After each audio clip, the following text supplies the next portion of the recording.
All right. Well, how are we all doing there out there, Fiveable? Thanks so much for joining. All right. Then let's really quick this is what we're going to do today. We're going to talk a little bit about technology in AP World. We're going to talk about specifically Unit 3. We're going to talk about specifically Unit 4. And in between, we'll do some free response practice. So you'll get a chance to flex your free response skills. We're going to flex our free response skills. So let's talk really quick about technology. So technology is one of the 6 themes in AP World. There used to only be 5 themes. Now there's 6. Does anyone remember the other 5? Your teacher might have given you something called a spice chart or a Persia chart or a Sprite chart, which includes the T for technology. They're acronyms for the 5 themes. Or pirates. That's another one. Yes, pirates. Accused, could you break down what the pirates means for us? Or just as best you can remember.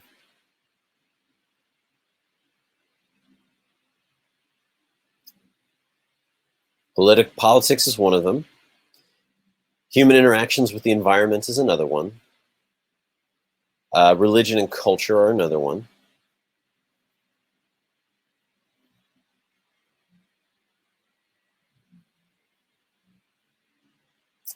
Art and architecture, which I think falls under the culture one again, but that's still a big one. Trade and economics is a big one. And then there's the social one, right? So there's the 5 big themes of AP World, and then they added the 6th one on, which is technology. Now, technology used to just kind of be stuffed in there under social, but I think one of the good things about the redesign was giving technology its own theme. That means that certain units certain topics within the units now focus exclusively on technology. But if you look in Unit 3 and Unit 4, there's actually only one topic that is explicitly about technology, and that is Unit 4, Topic 1, which talks about technological innovations during the same time of Unit 3 and Unit 4. But this specifically talks about maritime technology, boats, ships, navigational tools, and charts. And the great thing about that is we already have a stream on that. So if you want to know more than you ever wanted to know about, ships and trade and technology and the roots of the age of exploration, like Prince Henry the Navigator and the Carvel and the Galleon and the Flucht, you can go ahead and check out this stream that's linked in here. I also did that one. So that's going to be your maritime technology stream if you want to check that out. But today we're going to talk about other technologies that are not explicitly listed as technology units, but are nonetheless really important for kind of understanding Unit 3 and Unit 4. So we're going to talk about some technologies there. Any questions before we get going?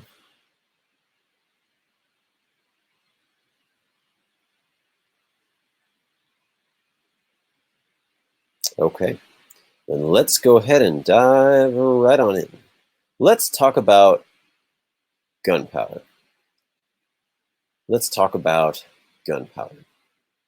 So, does anybody by chance happen to actually know the origin of gunpowder, how it was discovered? Accidentally, of course, as many great discoveries in history are. Does anyone know the accidental origin story of gunpowder? It was in China, that's true. And on top of that, I'll throw another question out there. Does anyone know the original purpose of gunpowder? Its original purpose was not for guns, believe it or not. Yeah, fireworks. Originally, these were just used for fireworks. That's true. So how do you get gunpowder? Well, you have Taoist monks, and remember, Taoism is one of the great religious movements, ideological, ethical movements of medieval China, which used to be taught in this course, but isn't taught anymore. Nonetheless, still makes an appearance. But they were trying to find an elixir for immortality by mixing together common material substances. And as it turns out, they mixed a little bit of saltpeter and fire one day, and bada boom, quite literally, invented an explosive powder, right? And originally this was used for fireworks in great celebrations, but eventually they would be used for guns, right? It took a long time, though, to get to guns, and we'll talk about that more in just a second. But you might have also heard in your textbook about something called the Islamic gunpowder empires. Does anybody know which empires I'm talking about? There's a couple. They're very famous. Sometimes some textbooks just call them the Islamic empires, but other textbooks explicitly call them the gunpowder empires.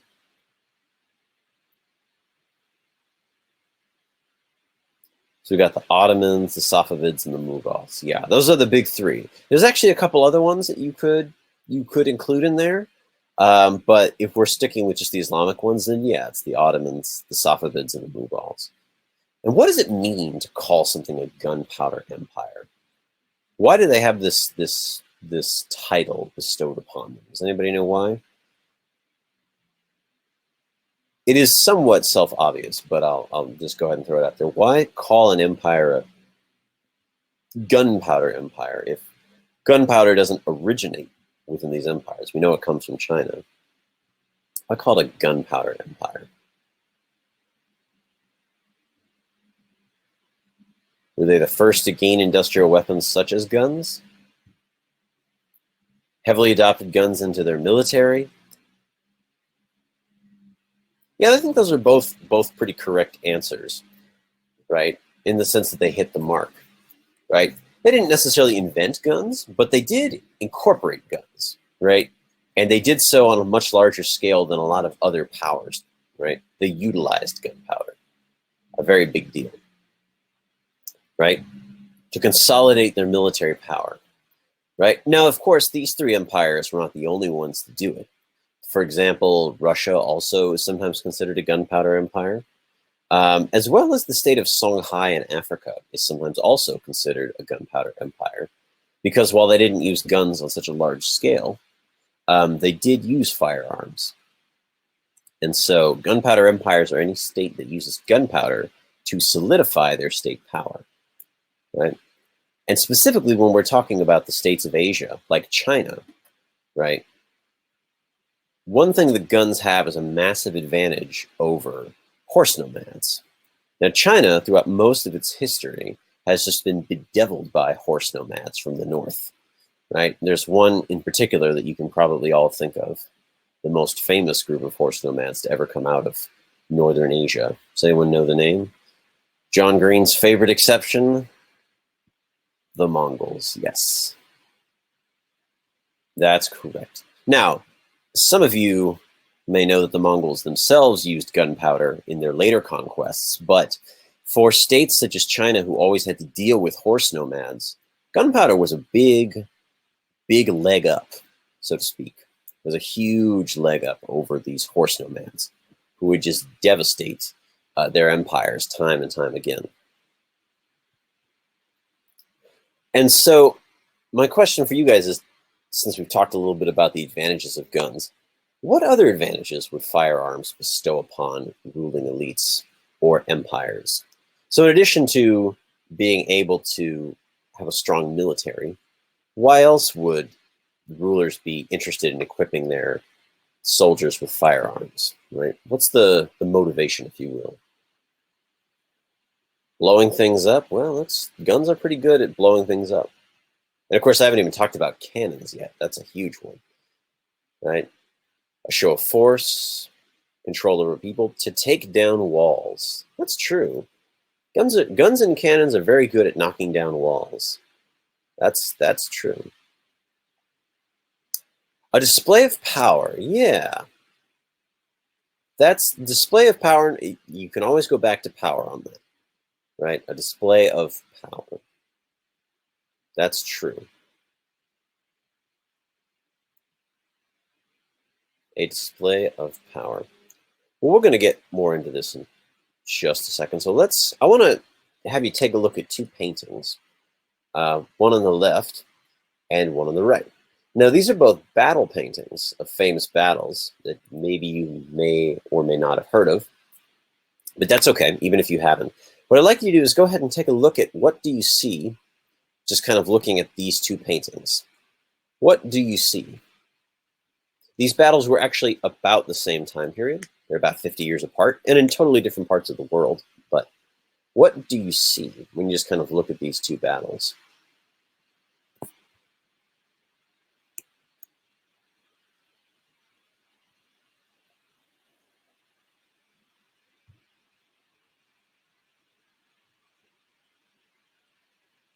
Let's see. Yeah. Presence of cannons, that's true. Someone's pointing out that there's a lot of horses, right? And a lot of guns on one side, horses on another side. Completely different art styles. Well, that is also true.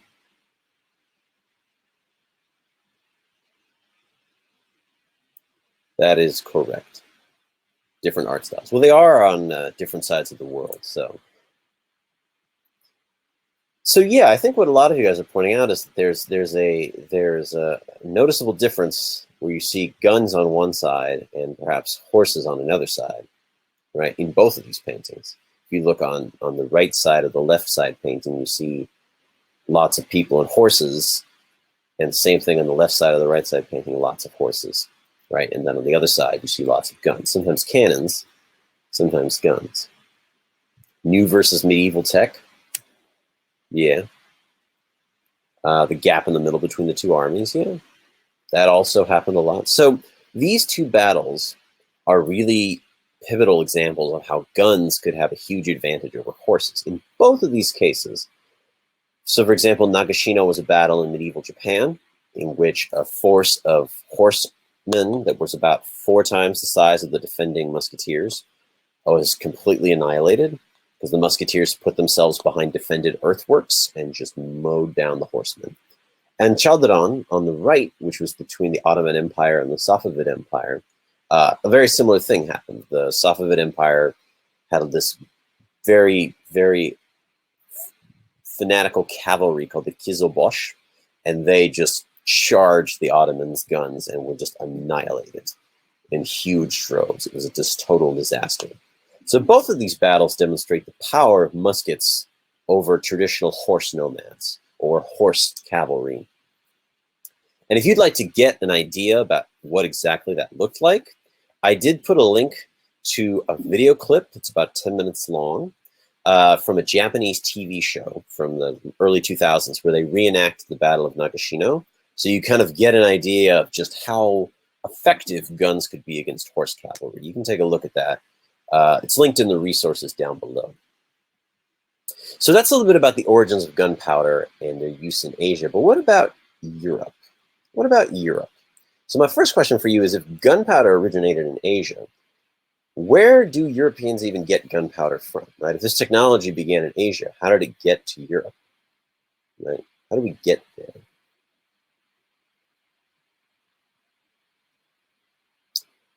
Trade, specifically maybe trade with the Muslims, the Silk Road, possibly.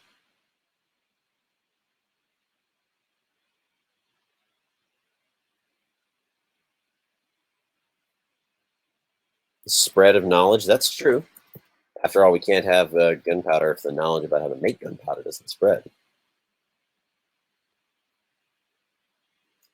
Trade between kingdoms, it's also true. The Mongol invasion. So all of these answers are correct to an extent, right? And interestingly enough, historians have a theory about exactly when it came to Europe. There's actually a battle that took place between the Mongols and the Hungarian king in 1241 that is supposedly the date when gunpowder technology was transferred over to Europe. Now, of course, we can't say this with any kind of certainty, but historians seem to note that after this battle, guns became much more common among European militaries. So, Muslim traders working with the Mongols who traveled on the Silk Road, all technically correct to a certain extent.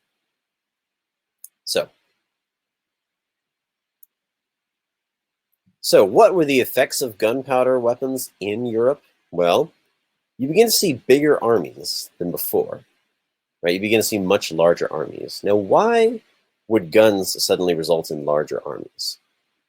In my mind, I hear that and I think, well, guns are expensive, aren't they? right? Why would that suddenly lead to bigger armies if guns are more expensive and they take more time to build? You need more defenses against guns. That's true. Guns may take a long time to build, but how much actual training does it take to use a firearm? It takes less skill to use a gun than a horse, right? Easier to use a gun than a bow and arrow, right? Swords and other weapons are heavier. That's also true, although early guns were pretty heavy. But yeah, that's the thing to keep in mind about guns in Europe is that the number of knights, like guys who got, spent their entire lives training to fight, put on this gigantic suit of armor, get on a horse, and it also has its own suit of armor. And then we're going to ride out of the castle in our suit of armor with our giant horse that we spent our entire life training. And then some dude with a little stick with some metal in it puts a little bit of powder with fire, and suddenly your entire lifetime of training means literally nothing because now you're dead. Reloading. Luis asks a question about reloading. That was actually a huge issue in the early days. It could take like up to several minutes to reload in the early days. And so, of course, now, thanks to the Industrial Revolution, we have bullets where the powder is inside of a metal shell. But back then, you had to put the bullet and the powder in separately and hope that the battlefield wasn't so wet that your powder would be useless. So, but one of the things, Luis brings up a good point about reloading, is in Europe, we begin to see something called the military revolution, right? Which would standardize how you were supposed to use a weapon. So there are all these pictures from late 1500s, early 1600s Europe that mostly come out of Sweden and Holland, or the Netherlands, where they show soldiers how to reload their firearm in 16 steps, right? Or maybe it was 12 steps, where literally each step was supposed to be done exactly the same way. And everybody would do it exactly the same way. And so you have a situation where firearms become more effective and reloading becomes less of an issue because of what we call the military revolution now. Medieval tactics were outdated and it was time for a new age of technological warfare. That's true. Did they have two lines? And when the first line shot, they went behind and the second line would shoot? They did do that. That was that's the idea of the military revolution, right? It's a specific firing method that would make gunpowder much more effective, right? And they might have had more than two. Some battles show they had 5 or 6 lines. Why would they just stand in a line and shoot? Well, early guns were not very accurate. And if you wanted to inflict a lot of damage on your enemy, you were going to have to put everyone in a line just to hope that 1 or 2 bullets might have found their mark. So in today, it seems a little silly, right, to have people standing in a line and shooting. But back then, it was a big part of military warfare just because you didn't have any other choice. Anywho's. All right, I got a question for you guys. Thinking a little bit into the future, right? We're thinking Unit 3, now we're thinking into the future, right? Specifically talking about Europe. When would gunpowder weapons play a larger role, right? What role would they play in future expansion? Something to think about. So we're talking Unit 3 and 4, but now we're thinking forward. When did cannons become popular in sea combat? That's a good question. Well, I talk a little bit about that in the other stream about maritime technology, but beginning in the age of exploration, which is what some people are already pointing out, is when cannons were put on guns, or guns were put on ships and called cannons. Guerrilla warfare was not in effect yet. Well, guerrilla warfare as a concept had been used by this time, but the guerrilla warfare that we think about with automatic weapons had not come about yet. That's correct. The age of revolutions, it was going to be a huge thing. Russia's expansion eastward. The age of exploration, right? Cannons on ships were going to be a huge part of European exploration of Africa and India. Right? Wouldn't powder get wet in water? Yes, it would. And that's why if the captain of a ship, you had to keep your powder dry. You had to keep it in these barrels that wouldn't get wet.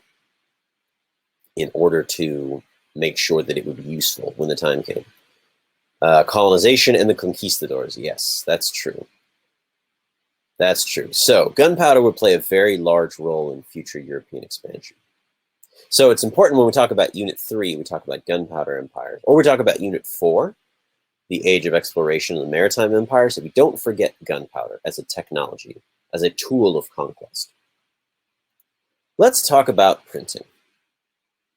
Has anybody been taking this time to read books, just out of curiosity? I know we have such a great amount of time off. Has anyone been taking this time to do some reading?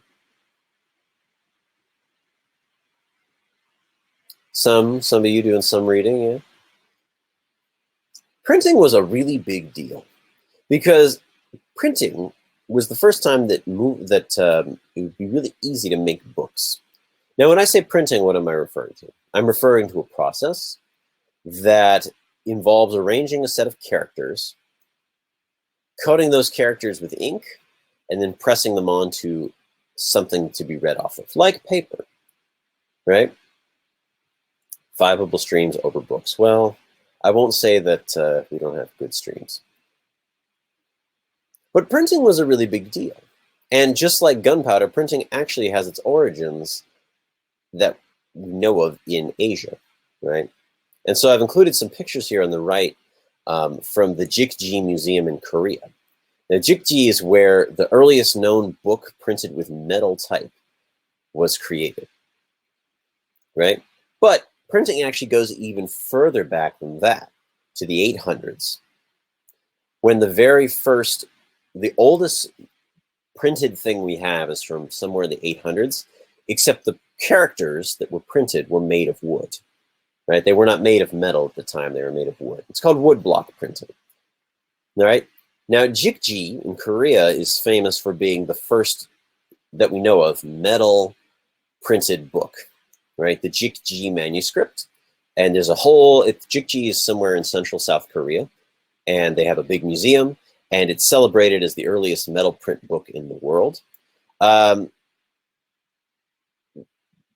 Someone said Gutenberg, and Gutenberg did create the press in Europe, but his was 1415. We'll talk about that in a second. Right? And I want to show you guys something. So what I'm going to quick do is I'm going to unfocus the screen because I happen to have the opportunity to visit the Jikji Museum this summer when I was in Korea. And I was fortunate enough to be given the opportunity to actually create a printed page. And so I have that for you here. I'd like to show it to you. And so what we have here is a page of a manuscript, right? We have a page of a manuscript, and each character you can see here would have been individually placed. Would have been individually placed. So, for example, this character right here, that character is its own little wooden block, and it's placed in a vertical line, followed by that character, and that character, and that character. Then a space character, because notice there's nothing here, followed by more characters and additional characters. So they're lined up vertically. Then they're coated with ink, and then they're pressed onto a sheet of paper. And as you can see here, also it includes illustrations.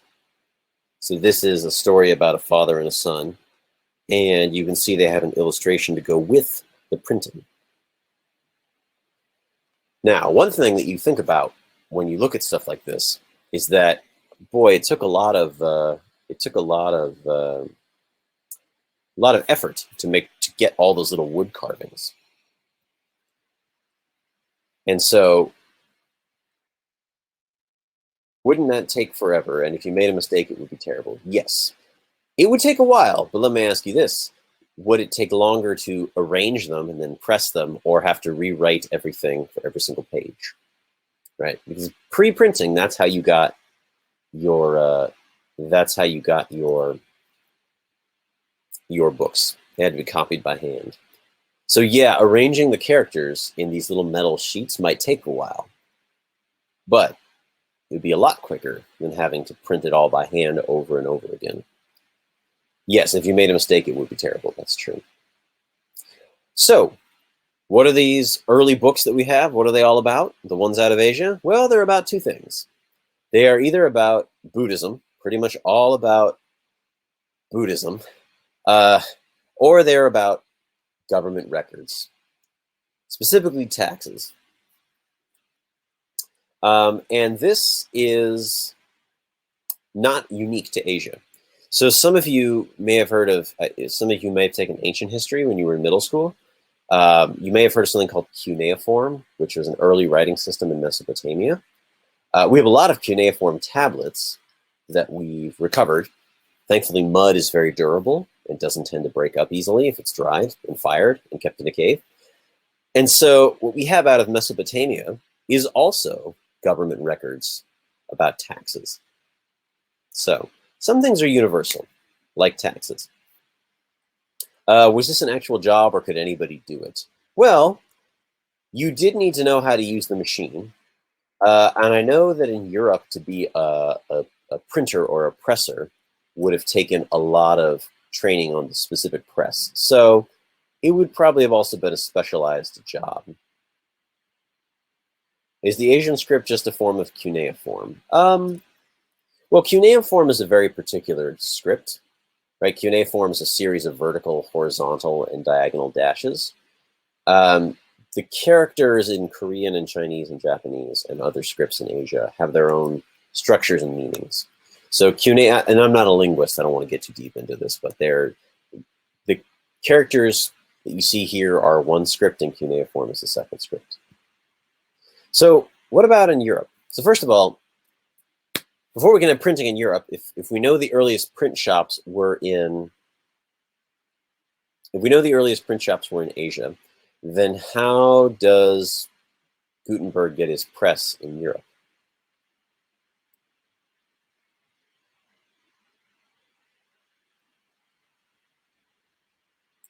Did the rise of printing in Asia help facilitate the spread of Buddhism to peasants? Well, that's a good question. One of the things you always have to keep in mind about printing is how many people could actually read at the time? The answer is not terribly many could read at the time. But what it might have done is keep Buddhism ideologically consistent, right? Because if you can write down your prayers and maybe you have one person in the village who can read, you can make sure that Buddhism stays an ideologically consistent religion. And you can also make it possible for Buddhism to spread very far and very wide, because you can literally take the prayers with you as you go. If the people who did the printing were government employed, so they wouldn't say anything against the government, probably not. That's true, right? Printing took a lot of resources, and therefore a government would have probably been one of the earliest groups that would have been able to use it, just because of all the resources that it would take to set up a print shop. How did printing get to Europe? Well, did it develop separately? We have something in history called independent inventions. And so while trade and exchange are often part of things, in the case of the Gutenberg press, there's no evidence that Gutenberg got his ideas from anywhere else, right?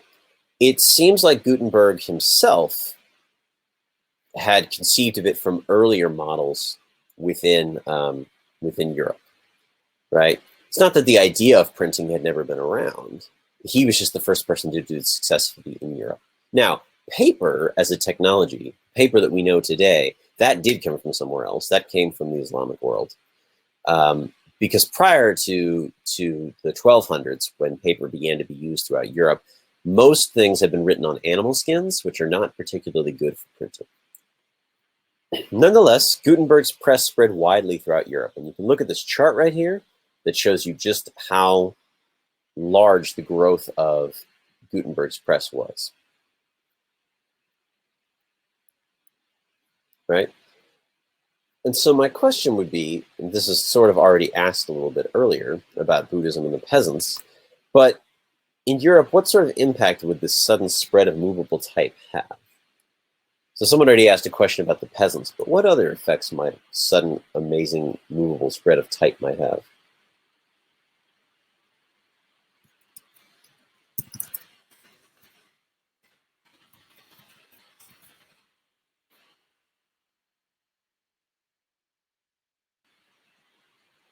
News would spread faster. Literacy might increase. Might increase. That's true. Protestant Reformation.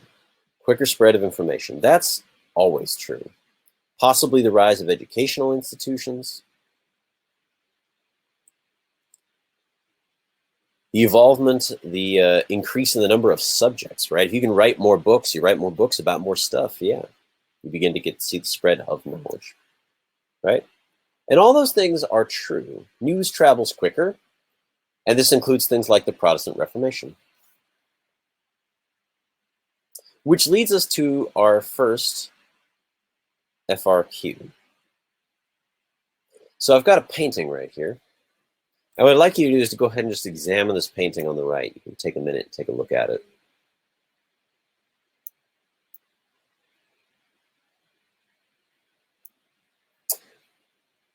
What do we see in this painting on the right? And you can look at the bottom for a little bit of information. What do we see in this painting on the right?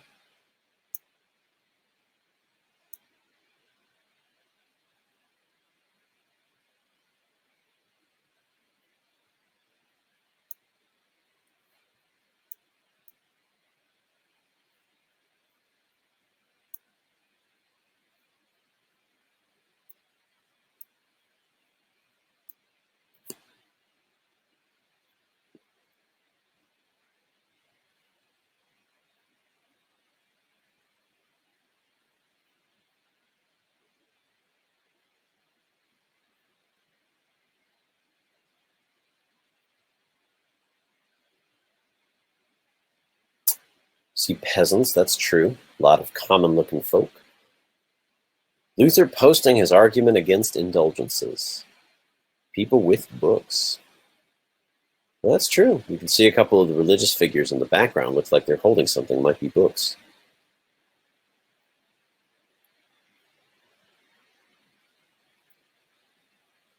Luther and his grievances, right? Nailing his 95 Thesis to the door.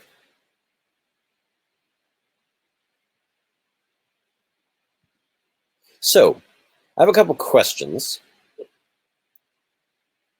And what I'd like you to do is go ahead and just win one sentence or two. Just go ahead and throw these up into the chat, right? One is, and some people have already gotten to this one, what's the historical development being shown here, right? FRQs will often focus on a historical process. So what's the historical process being shown here? And then the other two ones are asking about causes of this historical process. So some people have already hinted at the historical process.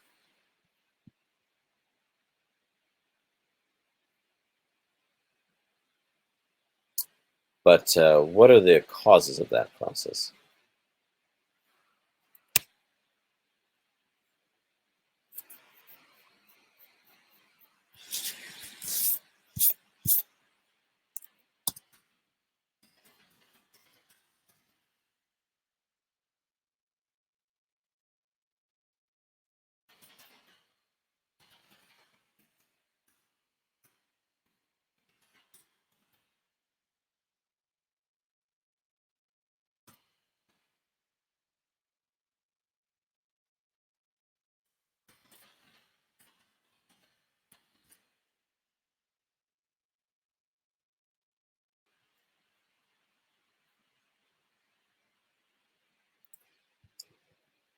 The sale of indulgences.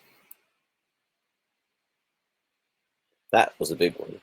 So dissatisfaction with church hierarchy, that could definitely be one of them. But when you get a question like this that asks about the development of the Protestant Reformation, what else could you talk about in addition to just the standard line about selling indulgences? Because that's true. That was a direct cause of the Protestant Reformation, right? That's the more direct cause. But what about perhaps some other underlying causes of the Protestant Reformation? So for example, think about it like this. The Protestant Reformation may have been directly caused by the sale of indulgences, but what allowed it, what other developments would allow it to, say, spread so far and become so popular? Humanism, that was a big one. Humanism, that's a bit narrow for AP World, though. That sounds a little AP Euro.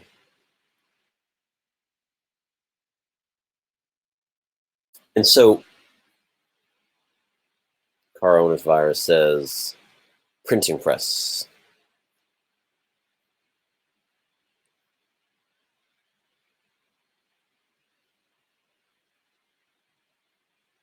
Yeah, so the reason why I bring this up is because one of the things about technology, when we talk about technology in other units, is that, yes, the Protestant Reformation was a cultural change, right? It was a cultural event, social change, had some politics in there, but would not have been possible without the printing press. So this is when I talk about looking at these events through the lens of a technological point of view, right?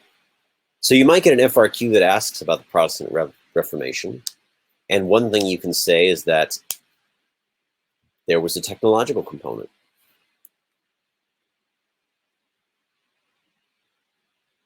Let's see.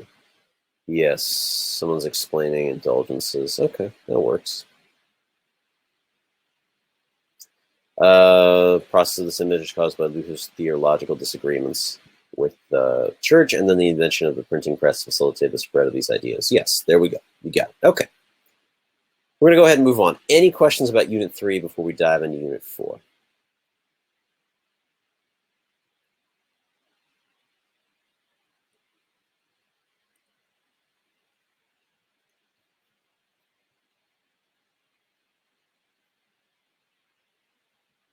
Okay. Then we'll go ahead and take a look at Unit 4. We're going to start with another picture. A lot of pictures today. So here's a picture of a sugar plantation. Here's a picture of a sugar plantation. Now, Unit 4, being the maritime empires, is all about the Europeans and their empires in the Americas, right? And so on the right, we have a painting, a woodcut painting, of a sugar plantation somewhere in a Spanish colony. So I'd like to take a look at this, and what stands out to you? What stands out to you here?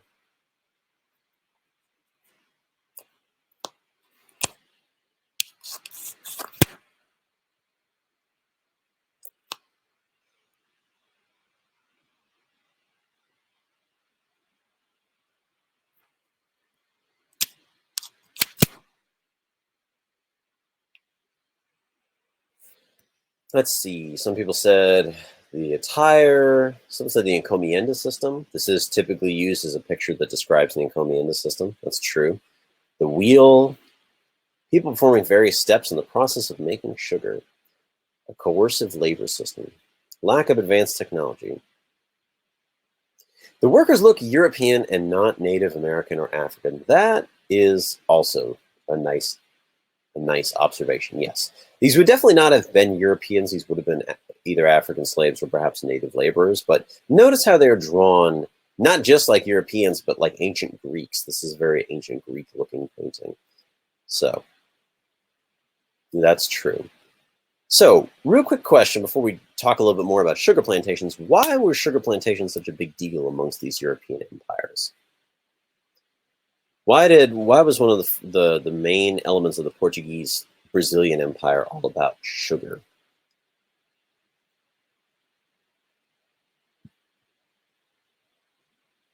A lot of people saying money, but sugar is not money. Oh, the demand for sugar, right. The high demand for sugar. Went with tea and coffee, that's true. It was extremely profitable, right? Became a staple food. Fun fact, before sugar was introduced to Europe on a massive scale, they used to get all of their sweetness from one source. Does anybody know what that was? All their sweetness came from one source. It was honey, yes. Honey was the only natural sweetener available for most people, was honey. So, a little bit about a sugar plantation. You can take a look at this picture to kind of get at what I'm getting at. So a sugar plantation would have all of the sugar growing, right? But it would also have a processing facility, right? And so in harvesting and refining sugar, there were many steps. First, you had to actually harvest the sugar, which was incredibly hard to do. because sugar cane is very heavy and thick. So that's why you need a machete to harvest it. You would need to press the cane to get the juices out. You then need to boil the juices to clean them up. You'd need to let the juices crystallize into the little teeny tiny sugar granules that we're used to today. And then you'd need to pack those sugar granules either into a barrel in the old days, or today you'd pack it into a like a little bag of paper. Then you pick it up at the store. Was sugarcane available at the time in the ancient world? Yes, but not much outside of India and the Middle East, South Asia and the Middle East. So each of those steps that I've just described, the harvesting, the pressing, the boiling, the crystallization, and the packing, had a team of people working on it, whose job was only to accomplish that task, right? The harvesting team, the pressing team, the boiling team, the crystallization team, the packing team. And so my question is, does this sort of organization sound familiar? Right? We have teams of people, each one doing a very specific job, and only that specific job, in order to make something faster. I'm seeing division of labor, specialization of labor, the factory, the assembly lines, specialization. Yeah. This sounds a lot like some stuff from the Industrial Revolution, doesn't it? And so take a look at these two photos. On the left, you have a sugar plantation, and on the right, you have a textile factory. What similarities do you notice between these two photos?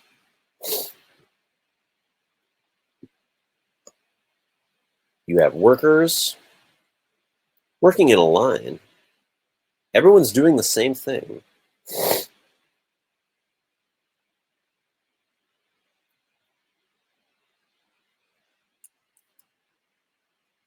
Both men and women working, that's true.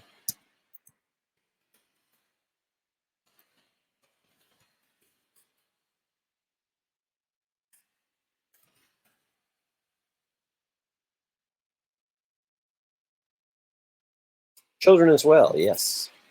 Child labor.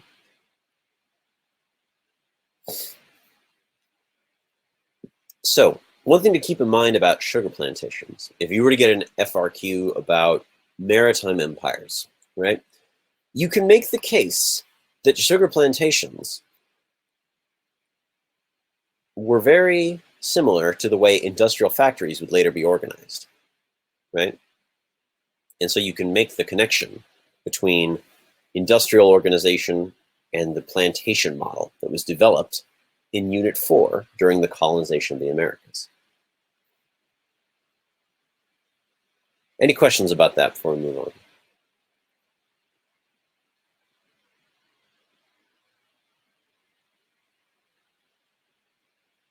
Could that be the complexity point? I think that would be an excellent point for a complexity point. I think if you could make that connection, you might impress your reader very much if you could make that connection. It's a good way to think about a lot of these points, right? A lot of this could be considered complexity.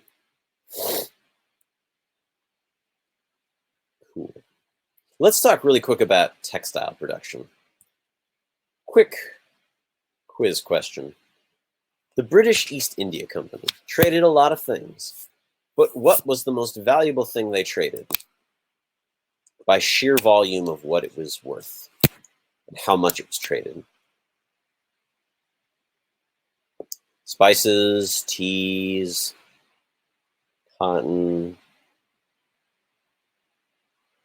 Well, believe it or not, the thing that was most carried by the British East India Company by volume was actually textiles. And by textiles, I mean clothing, carpets, rugs, drapes, tapestries, right? This was the most traded thing.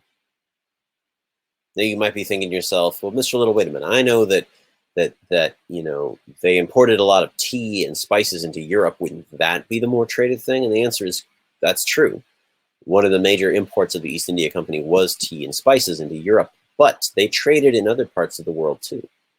And in places like Southeast Asia and in places like Africa, textiles from South Asia were so in demand that they actually formed the majority of what the East India Company did across all of its business interests. How many of you guys have heard of the triangle trade? It's mentioned in Unit 4, right? This trading system between the Americas and Africa and Europe. How many of you guys have heard of this triangle trade thing, right? They often claim, it's often described as like trading guns for slaves, or sometimes like molasses or sugar for slaves. But as it turns out, most of what was traded for slaves that would later go work in the Americas, at least in the British colonies, was textiles from South Asia. This is what African leaders were demanding more than guns or molasses or sugar or alcohol, right? And so it's important to keep in mind that textile production was a huge part of the world during Unit 4. And of course, they were imported to Europe, as you can see from this side.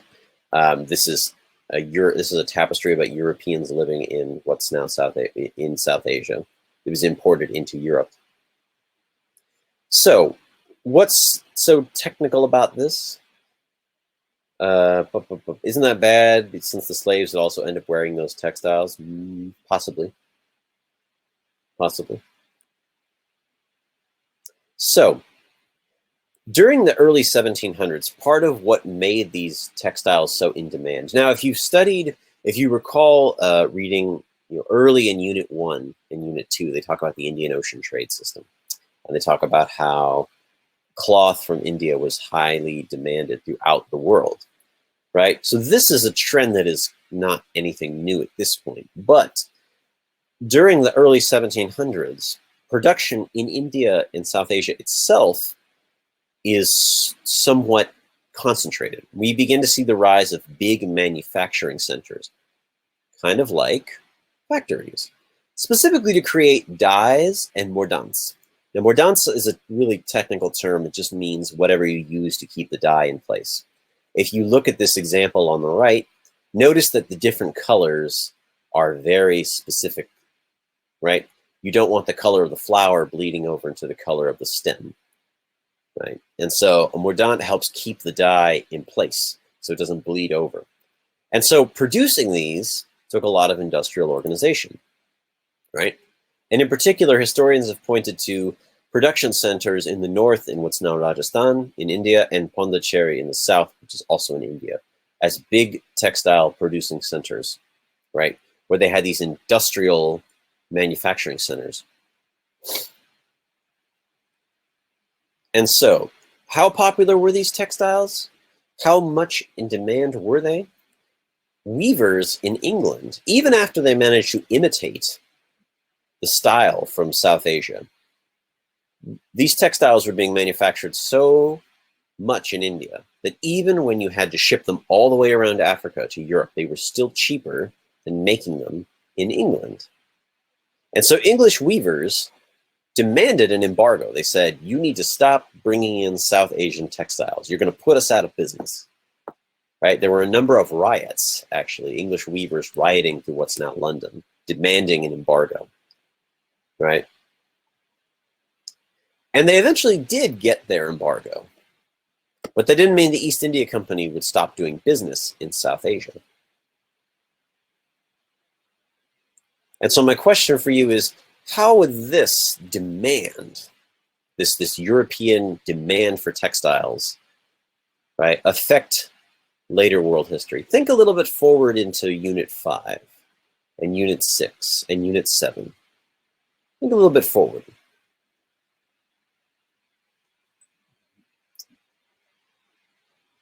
Someone's talking about the cotton industry. Is this the Dutch East India? This is the British East India Company.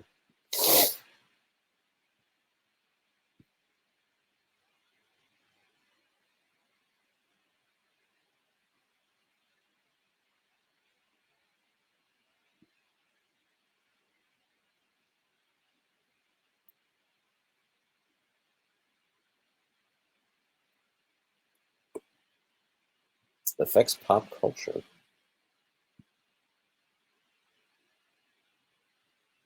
Cotton industry gives way to textiles in Europe to compete with Asian textiles. Leads to industrialization. Increased control of the sources of textiles. Interesting. Interesting. There's a lot to be said about the beginning of the Industrial Revolution, but part of the reason that it begins is in part because Europeans need a way to compete with the cheap textiles coming out of South Asia. Now, why were things so cheap in South Asia? There's a lot of factors that go into that, but one of the basic, more simple ones is that in South Asia, agriculture was so productive, food was so cheap, that cotton weavers and textile weavers could create their work with such little amounts of pay, relatively speaking, because food was so cheap. Also, the fact that South Asia is one of the large population centers in world history. In the 1600s, South Asia might have had somewhere in the range of 200 million people living there, whereas all of Europe might have only had somewhere in the realm of 80 million, right? And England itself, maybe something like 10 million, right? So in terms of volume, just sheer volume, England can't compete with South Asia until a certain development that Layla has pointed out, right? Industrialization finally allows Europe to compete with the South Asian textile market. And so read this excerpt on the right. Go ahead and just give this a read. Go and read this excerpt on the right.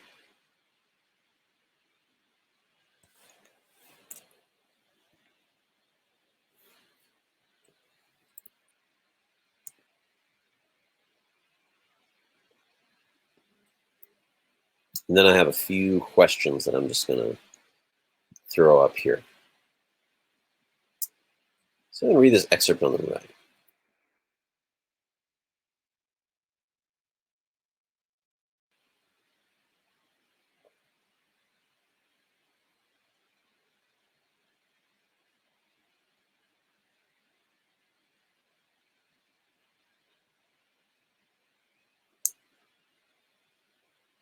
And then go ahead and take a stab, maybe try to throw a little description of this author's point of view and then the historical context of this document.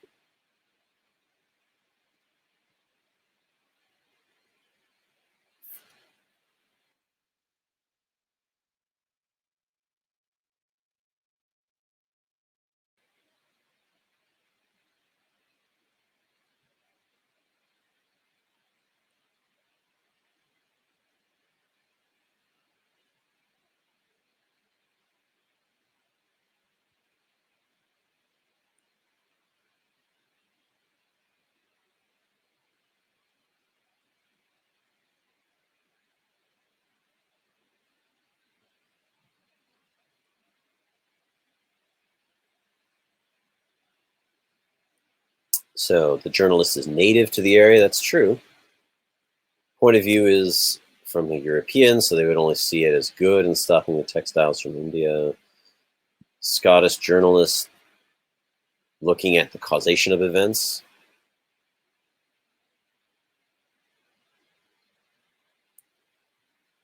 Person was in favor of the embargo, maybe.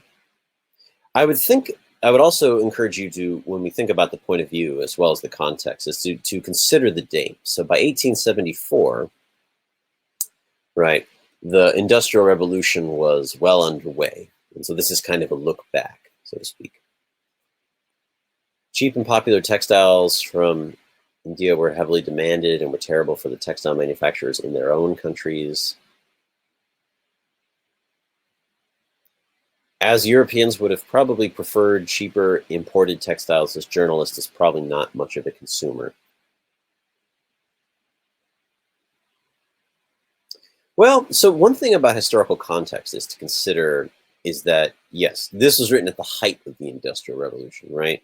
The 1870s. The Industrial Revolution in Britain gets its start in the early 1800s. This is maybe like 60 years down the road, right? Kind of looking back at it. So something to think about, right? You could talk about the Industrial Revolution being at its peak. You could also talk about imperialism also being near its peak. At this time, Britain had full control over South Asia, right, including the areas where these cotton textiles had originally been produced. And so it's important to keep in mind the world context when we're looking at these.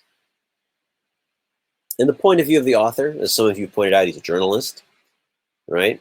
He's writing a book about history, right? So he's probably an educated person, probably someone who has access to information the average person wouldn't.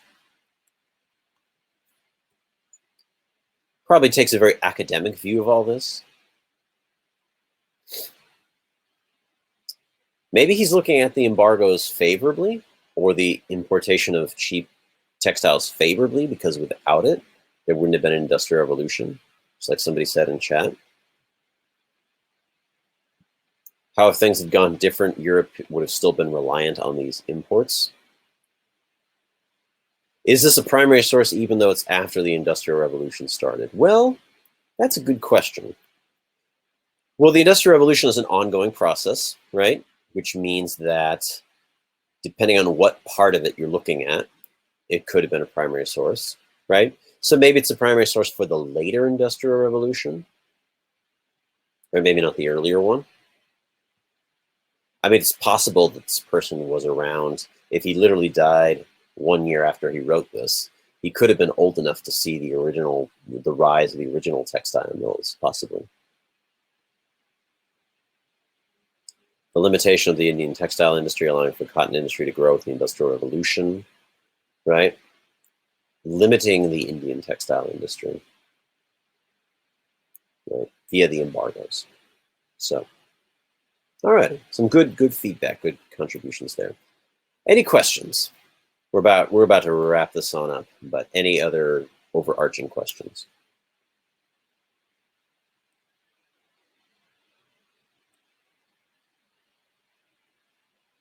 So, in conclusion, right, the purpose of this stream is to get you to kind of think a little bit more about the technological lens of Unit 3 and 4, that there's a lot more than meets the eye, right? And especially if we're talking about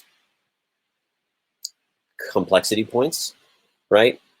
How you can look at technologies like printing and gunpowder, not just as evidence of social and political change, but also technological change, and textile production as well as sugar plantations as not just economic and trade related, but also technological concepts. What essay do you expect the College Board would give in 45 minutes if you had to guess? You know, I just couldn't say.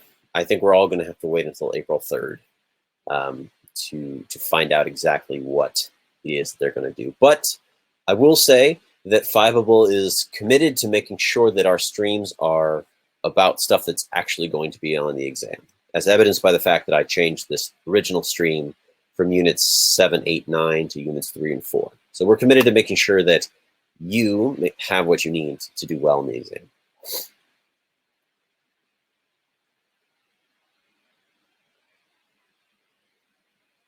Anywho's, alrighty.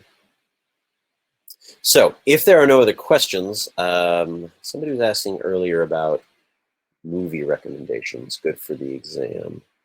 Well, good question. There's so many movie recommendations. William, you want to give me a time frame, perhaps? A unit, maybe I could give you a movie.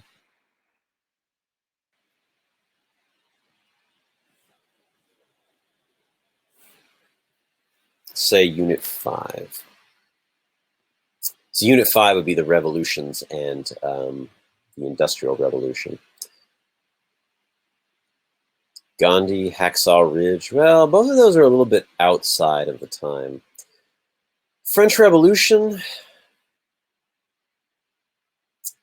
You know, there's a really good, I don't know about any dramatic versions of the French Revolution. I will say that there's a great 4-part History Channel documentary about the French Revolution, as well as A Tale of Two Cities, which is a fictional story, but it's also about the French Revolution. You can find, I believe they made a movie of it in the 1970s, and you can find that on YouTube, I'm pretty sure.